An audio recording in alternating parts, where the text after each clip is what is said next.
Jamais sans la grâce, une dévotion matinale qui vous connecte à la pensée de Dieu et vous donne la provision du ciel au quotidien.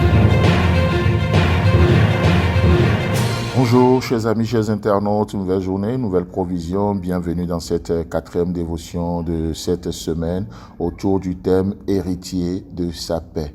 Oh, comme on le voyait hier, nous avons hérité de lui. Ce qui est à lui est à nous. Et nous reprenons notre passage de Jean chapitre 14, le verset 27, version parole vivante. Je pars, mais je vous laisse la paix. C'est ma paix que je vous donne. Ce cadeau n'a rien de commun avec ce que le monde peut donner, avec sa paix à lui. C'est pourquoi cessez d'être inquiets. Cessez d'être inquiets, de vous laisser troubler. Bannissez toute crainte de vos cœurs.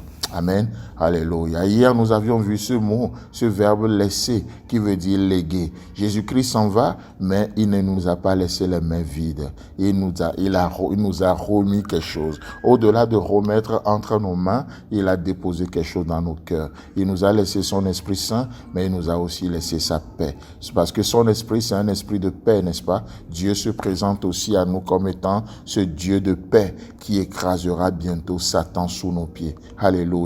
Le Dieu de paix, c'est un Dieu puissant. La paix, c'est un mot puissant. Un petit mot de 4 lettres, mais un mot qui fait tellement de choses. Et comme quoi, la paix, ce n'est pas juste un mot, c'est une puissance. Quelqu'un dira, c'est un comportement. Oui, mais c'est plus que cela. C'est un héritage que nous avons reçu. Nous l'avons reçu de l'Esprit de Dieu. Jésus-Christ nous a légué cela.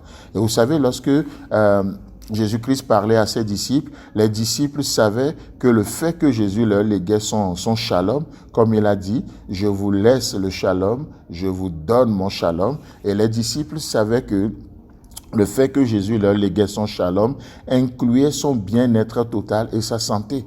Son bien-être total et sa santé.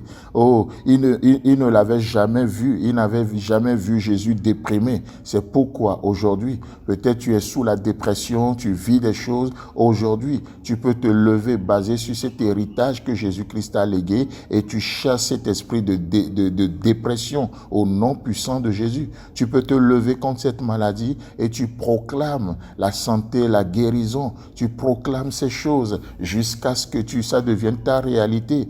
Vous savez, Jésus n'a jamais été malade, il n'a jamais déprimé. Je ne dis pas qu'un chrétien ne peut pas tomber malade, mais je dis que Christ nous a donné le pouvoir, il nous a donné l'autorité de pouvoir vivre dans ces moments-là avec une provision, de traverser ces moments-là difficiles avec une provision. Une provision, c'est pour ça que oui, on peut être malade, mais on n'est pas désespéré. On peut manquer quelque chose, mais l'Éternel pourvoit. L'Éternel est notre berger et il pourvoit sur chaque coup. N'est-ce pas beau ça? Oui, pour eux, c'est-à-dire pour les disciples, avoir le shalom de Jésus signifiait aussi jouir de la provision constante du Père.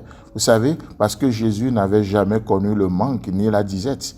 Il n'avait jamais connu le manque ni la disette. Est-ce à dire que, encore une fois, que le chrétien ne peut pas manquer de quelque chose? Je ne dis pas ça. Mais je dis que dans chaque manque, il y a toujours une provision.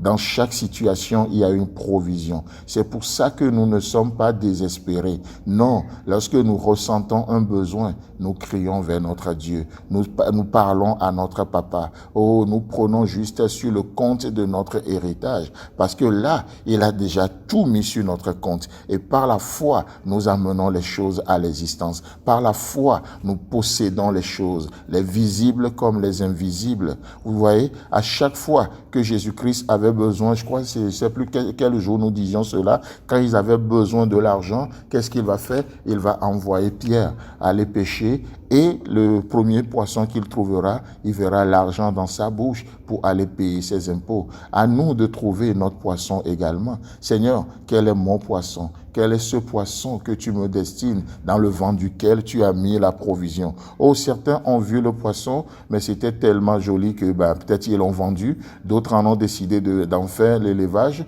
la pisciculture, et ils ne veulent pas prendre la chose dedans et ils souffrent à côté.